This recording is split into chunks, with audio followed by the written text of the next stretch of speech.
Captain व्योम, चिंता की कोई बात नहीं, सब ठीक है।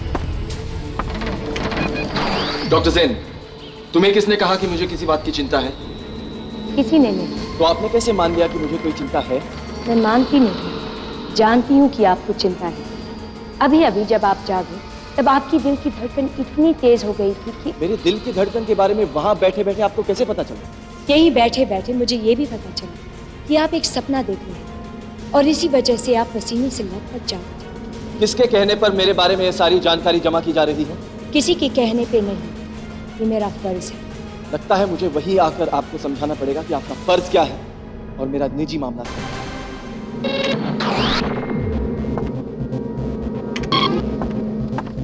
डॉक्टर ज़ेन, मुझ पर ऐसी निगरानी क्यों रखी जा रही है? मैं आपकी मदद करना चाहती हूँ कैप्टन व्योम। मेरी मदद? मुझे याद नहीं कि मैंने कभी किसी से मदद मांगी हो। ये बात तो मैं अच्छी तरह समझती हूँ कैप्टन व्योम कि आप जैसा आदमी दूसरों की मदद करने से डरता नहीं, लेकिन अपने लिए मदद मांगने के विचार से ही कांप उठता है। डॉक्टर ज़ेन, मैं यहाँ आपका भाषण सुनने नहीं आया। मैं सिर्फ यही कहने आया हूँ कि आपके यंत्र मेरे कमरे से निकाल दो। इसी वक्त ये मेरा हुक्म है। ऐसा नहीं होगा। नहीं होगा? इतना कहने के जुर्म में ही मैं आपको गिरफ्तार कर सकता हूं डॉक्टर ज़ेन। लेकिन आप ऐसा नहीं करेंगे। आप जैसा आदमी आप बोले जा रही है। आप मेरे जैसे कितने आदमियों को जानती हैं? यही कुछ 100 सवा 100। 100 सवा 100 मेरे जैसे आदमी? आपके ही जैसे मेरे मरीज। मरीज? क्या हुआ? हुआ कुछ भी नहीं, होगा। क्या? पृथ्वी पर जब मैंने आपके खून का पहला सैंपल लिया, तब से मैं आपकी निगरानी कर रही हूँ। उस दिन मैंने आपसे एक सवाल किया जिसका जवाब मुझे आज तक नहीं मिला। कौन सा सवाल? यही कि आप अपने माता पिता के बारे में क्या जानते हैं। इस सवाल का मेरे खून के सैंपल से क्या संबंध है? सीधा संबंध है। आपके खून की जांच से ये जाहिर है कि आप सिर्फ मानव ही नहीं, कुछ और भी है। क्या मतलब? आपके माता पिता में से एक मानव नहीं है। ये बात की जानकारी मदर कंप्यूटर के रिकॉर्ड्स में नहीं है।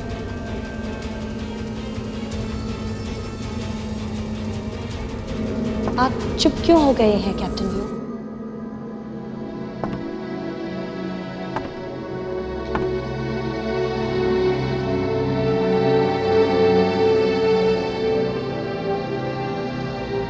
कौन हूं? जब पहली बार मैंने अपने आप से यह सवाल पूछा, मैं 8 साल का था। लद्दाख में थिक से मठ के आश्रम में पल रहा था। मैंने तो कभी अपने माता पिता को देखा भी नहीं। जब मठ के गुरु को उनके बारे में पूछता तो वो कहते कि वो जिंदा है और दोनों जानते हैं कि मैं सुरक्षित हूं। जब मैं रोता और पूछता कि दूसरे बच्चों के माता पिता की तरह मुझसे साल में एक बार भी क्यों नहीं मिलने आते, वो कहते कि एक समय ऐसा भी आएगा जब वो तुमसे मिलने आएंगे, लेकिन आज तक मुझसे कोई नहीं मिलने आया। आपने जब आश्रम छोड़ा तब आपके गुरु ने कुछ बताया होगा। तब तक वो चल बसे थे और उनके सिवा मेरे बारे में और कोई नहीं जानता था। लेकिन कुछ तो पता होगा। नहीं, हाँ, कई बार एहसास हुआ।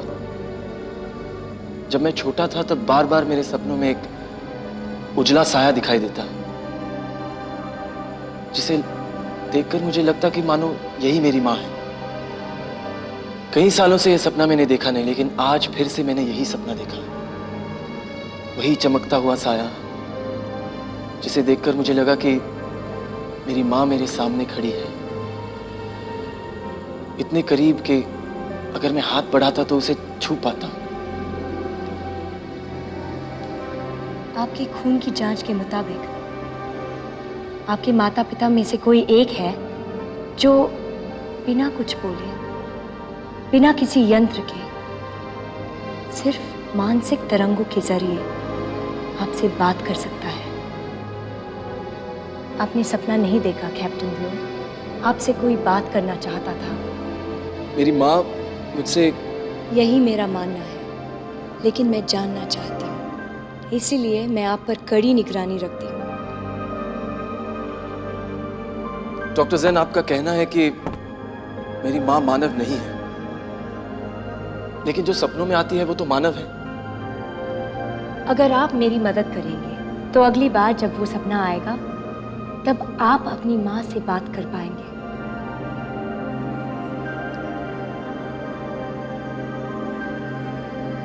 ठीक है,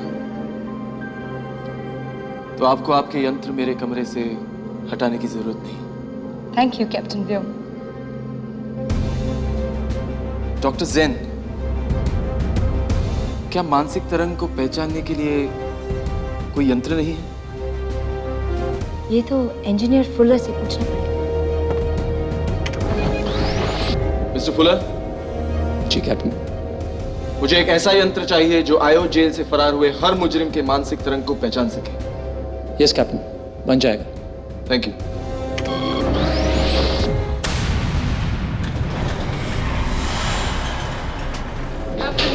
कैप्टन व्योम, ये रहा आपका नया ब्रेन वेव डिटेक्टर। इस यंत्र के जरिए आप हर मुजरिम को उसकी मानसिक तरंगों को पकड़कर पहचान सकते हैं। इसे हम सबने मिलकर बनाया है।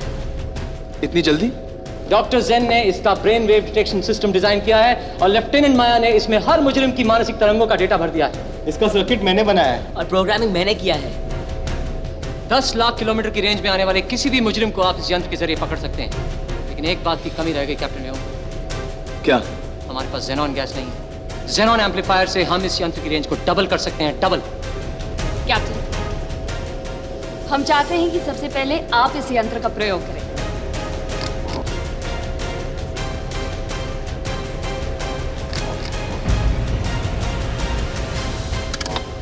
ये तो कुछ भी नहीं करता। आइए बिजली जी।